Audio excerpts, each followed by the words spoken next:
এজন্য আমার প্রিয় ভাইয়েরা, নফসের উপর নিয়ন্ত্রণ নিতে চাইলে রমাদানের রোজার কোনো বিকল্প নাই। এটা এমন মাস যে মাসের ফজিলতেরও কোনো শেষ নাই। জান্নাতের দরজা মোট 8টা, ফিহা বাবুন ইউসাম্মা আর-রায়্যান। 8টা দরজার মধ্যে স্পেশাল একটা দরজা আছে, ওই দরজাটার নাম হলো আর-রায়্যান। রায়্যান দরজা, লা ইয়াদখুলুহু ইল্লা সাইমুন। রোজাদাররা ছাড়া কেউ ওই রায়্যান দরজা দিয়ে জান্নাতে ঢুকতে পারবে না। যাতে করে তোমরা মুত্তাকি হতে পারো, আল্লাহ ভীরু হতে পারো। তাকওয়া, এটা হচ্ছে the essence of Islam. What is তাকওয়া? তাকওয়া মানে কি? তাকওয়ার সংজ্ঞা অনেকে অনেক ভাবে দিয়েছেন। আমি সরাসরি সাহাবাদের কাছ থেকে একটা সংজ্ঞা আপনাদের শোনাচ্ছি। উবাই ইবনে কাব বললেন, ও আমিরুল মুমিনিন, ওই কাঁটাযুক্ত গুল্মলতার রাস্তার মধ্যে ঠিক যেমনি সাবধান হয়ে আপনি হেঁটেছেন, এই দুনিয়ার বুকে ওই সাবধান হয়ে চলার নাম হলো তাকওয়া। সুবহানাল্লাহ। ওমরে ফারুক রাদিয়াল্লাহু তাআলা আনহু উবাই ইবনে কাব রাদিয়াল্লাহু তাআলা আনহুকে জিজ্ঞেস করেছিলেন, ইয়া উবাই, মা হুয়া তাকওয়া? হে উবাই, তাকওয়া কি? তাকওয়া কাকে বলে? উবাই ইবনে কাব তিনি প্রশ্নের উত্তর না দিয়ে উনিও আবার প্রশ্ন ছুড়লেন। তিনি বললেন, ইয়া আমিরুল মুমিনিন, আমা সালাকতা তরিকান যা শাউক? আপনি কি কাঁটাযুক্ত রাস্তা দিয়ে মরুভূমিতে কখনো হেঁটেছেন? যে রাস্তার চারদিকে ক্যাকটাস, গুলমলতার কাঁটা, হেঁটেছেন? ওমরে ফারুক বললেন, নাম, হেঁটেছি। বালা, হেঁটেছি। কাইফা আমিলতা, কিভাবে হেঁটেছেন? ওমরে ফারুক বললেন, শাম্মারতু ওয়াজতাহাতু, আমি আমার জামা, জুব্বা আর চাদর আটোসাটো করে গায়ের সাথে এমন ভাবে মিলিয়ে রেখেছি, এমন সাবধানে হেঁটেছি যাতে করে মরুভূমির ক্যাকটাসের গুলমলতার কাঁটা আমার গায়ে বিঁধে না যায়।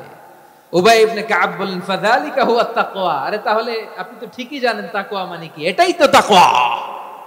ওই রাস্তা দিয়ে যেভাবে হেঁটেছেন, পুরো দুনিয়ার জিন্দেগিটা এইভাবে সাবধানে চলার নামই হচ্ছে তাকওয়া। চিল্লায় বলো ঠিক কিনা? এই দুনিয়াতে পাপ পঙ্কিলতা থাকবে, শয়তানির হাতছানি থাকবে, অপরাধ প্রবণতা থাকবে, নফসের খায়েশ থাকবে, অন্যায়ের হাতছানি থাকবে। সব কিছুকে দলে মুচড়ে পেছনে ফেলে সাবধান হয়ে এই দুনিয়ার সিরাতুল মুস্তাকিমের পথে চলতে হবে। যে রাস্তা শুরু হয়েছে দুনিয়াতে, শেষ হয়ে গিয়েছে আল্লাহর জান্নাতের ভেতরে। চিল্লায় বলেন ঠিক কিনা?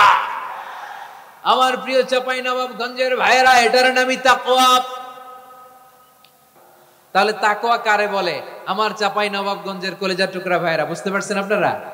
হ্যাঁ, তাকওয়ার শুধু 2টা নমুনা আপনাদের সামনে পেশ করব, আপনাদের ক্লিয়ার হয়ে যাবে। একটা নমুনা তো দিলাম, আরেকটা নমুনা, সেটাও ওমরে ফারুক রাদিয়াল্লাহু তাআলা আনহুর জীবনী থেকে।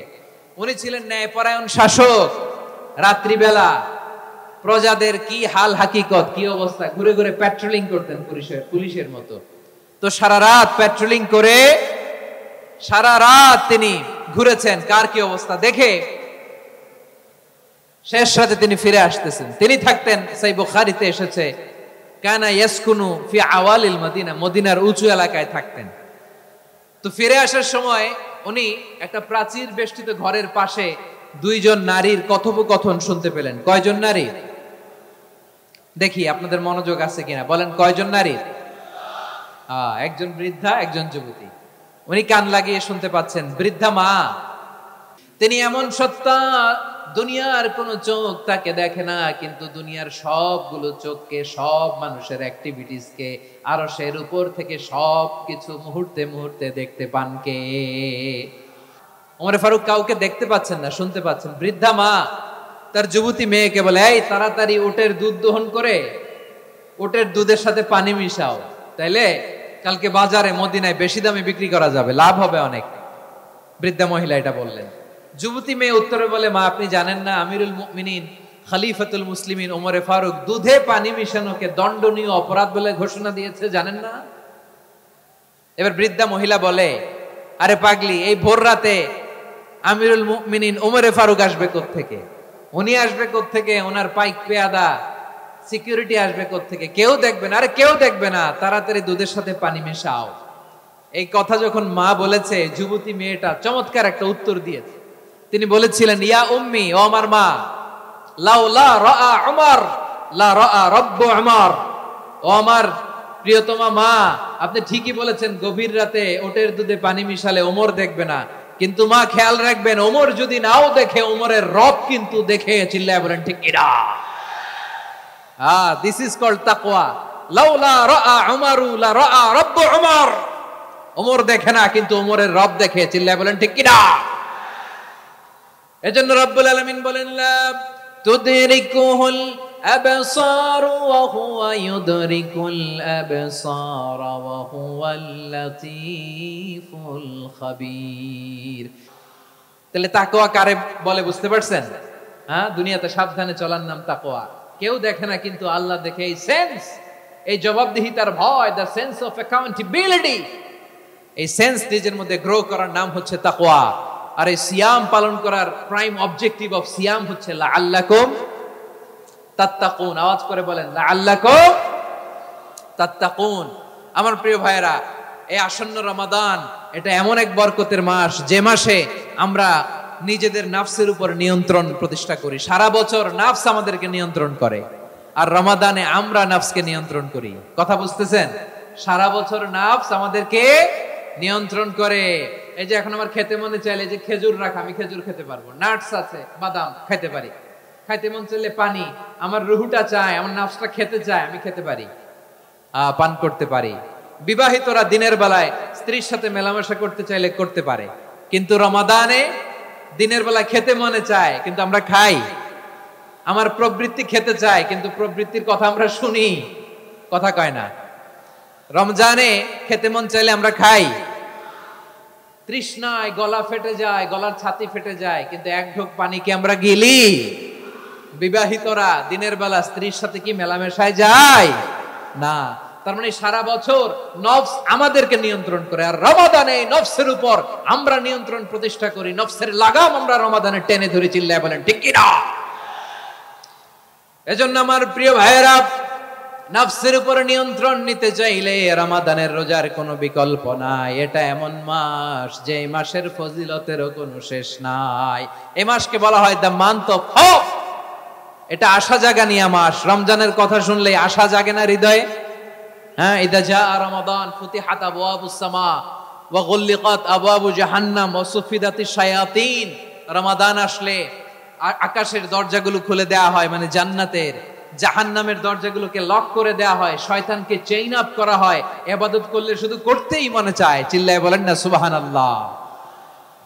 রমজানে ইবাদতে যেই মজা পাওয়া যায়, সারা বছর অন্য কোনো মাসে এই মজা আপনি পান? আমার চাঁপাইনবাবগঞ্জের ভাইরা আওয়াজ করে বলেন না, রমজানে ইবাদতে যেই মজা অন্য মাসে এটা পান? কারণ রমজানে ইবাদত করলে সওয়াবও বেশি, ইবাদতের একটা পরিবেশ থাকে, ঠিক কিনা বলেন? অন্য মাসে ইবাদত করলে এর সওয়াব পাওয়া যায় গাণিতিক হারে। রমজানে ইবাদত করলে সওয়াব বাড়তে থাকে জ্যামিতিক হারে। সুবহানাল্লাহ কইবেন না? অন্য মাসে সওয়াব বাড়ে গাণিতিক হারে, রমাদানে ইবাদত করলে সওয়াব বাড়ে কিভাবে জ্যামিতিক হারে বাড়ে দেখেন। রমাদানে একটা নফল করলে ফরজের সমান সওয়াব, একটা ফরজ করলে 70 থেকে 700 গুণ সওয়াব। রমজানে উমরা করলে হজের সমান সওয়াব। সুবহানাল্লাহ নাই? দ্য মান্থ অফ হোপ, আশা জাগানিয়া মাস। এই মাস আমাদেরকে হোপফুল করে, আশাবাদী করে। রমাদান যেমনি দ্য মান্থ অফ হোপ, আশা জাগানিয়া মাস, এট দ্য সেম টাইম এই রমাদান হচ্ছে মান্থ অফ ওয়ার্নিং, একটা ওয়ার্নিং এর মাস। নবী যেমনি আশা জাগাইছে, আবার ওয়ার্নিং দিয়েও গেছে, খবরদার। ওয়ার্নিংটা কেমন? আল্লাহর হাবিব সাল্লাল্লাহু আলাইহি ওয়াসাল্লাম মসজিদে নববীর ভেতরে, হঠাৎ তিনি মসজিদে নববীর মিম্বারে পা রেখে বললেন আমিন। দ্বিতীয় ধাপে পা রেখে বললেন আমিন, তৃতীয় ধাপে পা রেখে বললেন আমিন। সাহাবারা অবাক হয়ে বললেন ইয়া রাসূলুল্লাহ, ইয়া হাবিবাল্লাহ, 3 বার শুধু আমিন আমিন পড়লেন, কেন পড়লেন আমরা কিছু জানি না, আমাদেরকে জানিয়ে দেন কেন আপনি 3 বার আমিন বললেন। রাহমাতাল লিল আলামিন আল্লাহর হাবিব বললেন, ও আমার প্রাণের সাহাবীরা, আমি যখন মসজিদে নববীর মিম্বারের প্রথম ধাপে পা রেখেছি, সাইয়েদনা জিবরিল এসে আমাকে বলেছে, ও নবী, আপনার নাম শুনে যে ব্যক্তি আপনার উপর দুরূদ পড়ে না তার ধ্বংস। আপনি বলেন আমিন। আমি বলেছি আমিন। দ্বিতীয় ধাপে পা রাখার পর সাইয়েদনা জিবরিল বললেন, ইয়া রাসূলুল্লাহ, মাতা পিতাকে বার্ধক্য অবস্থায় পেয়ে তাদের সেবা করে, তাদের সাথে সদাচরণ করে যে সন্তান জান্নাত কামাতে পারলো না, তার জন্য ধ্বংস। আপনি বলেন আমিন। আমি বলেছি আমিন। আবার মিম্বারের তৃতীয় ধাপে ঠিক যখনই আমি পা রাখলাম, সাইয়েদনা জিবরাইল বললেন, নবী, রমজান মাস পাওয়ার পরে এই মাসে ইবাদত করে যে ব্যক্তি নিজের গুনাহ মাফ করাতে পারলো না, তার জন্য ধ্বংস। আপনি আওয়াজ করে পড়েন আমিন। কত বড় ধমক, কত বড় ওয়ার্নিং দেখছেন, যে রমাদান পেয়েছে কিন্তু রমাদানের ইবাদত করার মধ্য দিয়ে সে নিজেকে জাহান্নাম থেকে মুক্ত বানাতে পারলো না, তার উপর আল্লাহ লানত, তার জন্য ধ্বংস। সাইয়েদনা জিবরাইল বলেছেন আমিন, স্বয়ং বিশ্বনবীও বলেছেন আমিন। আওয়াজ করে পড়েন নাউযুবিল্লাহ। তাহলে রমজান আসবে আর আমরা নিজেদেরকে জাহান্নামীদের লিস্ট থেকে নাম কাটিয়ে জান্নাতীদের লিস্টে উঠাতে পারবো না। এর চেয়ে বড় হতভাগা কি আর কেউ থাকতে পারে? আওয়াজ করে বলেন। তাহলে রমাদানের এই রহমত, বরকত, মাগফিরাত, ফজিলত আমাদের কামাই করার দরকার আছে না নাই? আর মাত্র 7 দিন বাকি। আর মাত্র কয় দিন? এগুলো নিয়ে আমাদের কোনো আগ্রহ নাই। তোমাকেই খুঁজছে বাংলাদেশ, ক্লোজ আপ ওয়ান, আর মাত্র 7 দিন বাকি। টেলিভিশনে বিজ্ঞাপন আছে না নাই? রাফেল ড্র হবে লটারির, আর মাত্র 5 দিন, আছে না নাই? কিন্তু এমন এক বরকতময় মাস আসতেছে, আর মাত্র 7 দিন বাকি। আমাদের কোনো সেন্সই নাই, আমাদের মধ্যে কোনো অনুভূতি কাজ করে না। হায় রে দুর্ভাগা মুসলমান। আমার প্রিয় ভাইরা, আপনি পৃথিবীতে যত ইবাদত করেন সব ইবাদতের সওয়াব নির্ধারিত। এটা পাবেন বা ওইটা পাবেন, এই সওয়াব জান্নাতে, এই বাড়ি ওই বাড়ি। শুধু সিয়ামের সওয়াবটা অনির্ধারিত।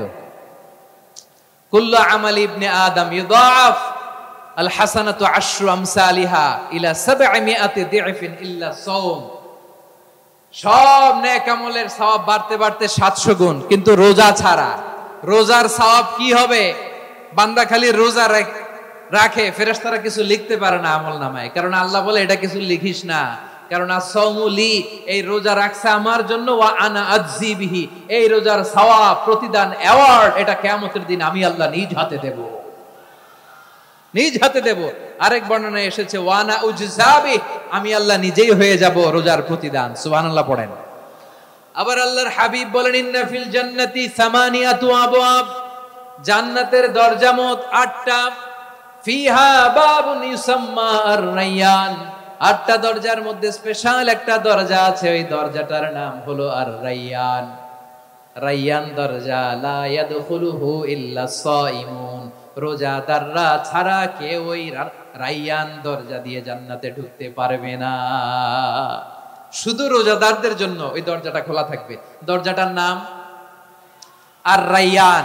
এই লাখো জনতা আওয়াজ করলে এই আওয়াজ হয়। বলেন, রোজাদারদের জন্য জান্নাতে স্পেশাল যে লাল গালিচার সংবর্ধনা এন্ড স্পেশাল এন্ট্রি, ওই দরজাটার নাম কি? আর-রায়্যান শব্দটা কেমন লাগে? ভালো লাগে। অনাগত সন্তান যদি কারো আসে, ছেলে সন্তান, নাম রেখে দিয়েন আর-রায়্যান। পারবেন? আমাকে সবাই ধরে রাস্তা ঘাটে, বাসায়, অফিসে, আদালতে, এয়ারপোর্টে ধরলে, হুজুর আমার একটা ছেলে হবে 2 মাস পর, একটা নাম দেন। চাঁপাইনবাবগঞ্জবাসীর জন্য আমি একটা নাম দিয়ে গেলাম। সামনের 2-3 মাসে, 4 মাসে, 6 মাসে যাদের ছেলে সন্তান হতে পারে বলে মনে করেন, যদি পছন্দ হয় নামটা, নাম রেখে দিয়েন রায়্যান। কি নাম? লা ইয়াদখুলুহু ইল্লা সাইমুন, রোজাদাররা ছাড়া কেউ ঢুকতে পারবে না। মান দাখালাহু লাম ইয়াদমা আবাদা, একবার যে এই গেট দিয়ে ঢুকবে, he will never be thirsty again, তার গলা থেকে চিরকালের জন্য আল্লাহ তৃষ্ণা মিটায়া দিবে। আমরা ওই রায়্যান দরজা দিয়ে সেদিন জান্নাতে ঢুকতে চাই কি চাই না? আমার প্রিয় ভাইরা, প্রতি রাতে রমাদানে আল্লাহর ফেরেশতারা আহ্বান জানায়, ইয়া বাগিয়াল খাইরি আকবিল, ইয়া বাগিয়াশ শাররি আকসির, হে কল্যাণের পথের যাত্রী, আকবিল, প্রসিড, আরো ইবাদত করো, আগাও আগাও, আরো জান্নাতের নাজ নেয়ামত কামাও। হে অকল্যাণের পথের যাত্রী, আকসির, স্টপ স্টপ, অনেক হয়েছে। আন্না, এই রমাদান এটা পাপের মাস নয়, এটা ইবাদত করে জান্নাত কামানোর মাস। চিল্লায় বলো ঠিক কি না? ওয়ালিল্লাহি উতাকাউ মিনান নার ওয়া যালিকা কুল্লা লাইলা, প্রতি রাতে, রমাদানের প্রতি রাতে আল্লাহ তাআলা এরকম লাখো বনি আদমকে maaf করে দেওয়ার ঘোষণা দেয়, নাজাতের ঘোষণা দেয়। আমরা আল্লাহর পক্ষ থেকে মাফ, নাজাত চাই কি চাই না? আমরা যদি নাজাত পেয়ে যাই আর কিছু চাই? কথা বলে না। আমাদের নাজাত লাগবে। আওয়াজ করে বলেন তো কি লাগবে? আর কিছু যে চাই না আমি, চাই গো নাজাত, আল্লাহ তোমার কাছে আমার এই মুনাজাত। আর কিছু যে চাই না আমি, চাই গো নাজাত। আল্লাহ তোমার কাছে আমার এই মুনাজাত, আল্লাহ তোমার কাছে আমার এই মুনাজাত। পড়েন আমিন, আর জোরে আমিন। তাহলে রমাদানকে আমরা বুদ্ধিমানের মতো কাজে লাগাতে চাই কি চাই না? হ্যাঁ, বুদ্ধিমানের মতো কাজে লাগাইতে হবে। মুমিনরা স্মার্ট হয়। এই রমাদানে আমাদের কি করণীয়, কি বর্জনীয়, সংক্ষেপে 7টা করণীয় 7 মিনিটে, 7টা বর্জনীয় 7 মিনিটে বলে আমরা বিদায় নিব ইনশাআল্লাহ। বলেন।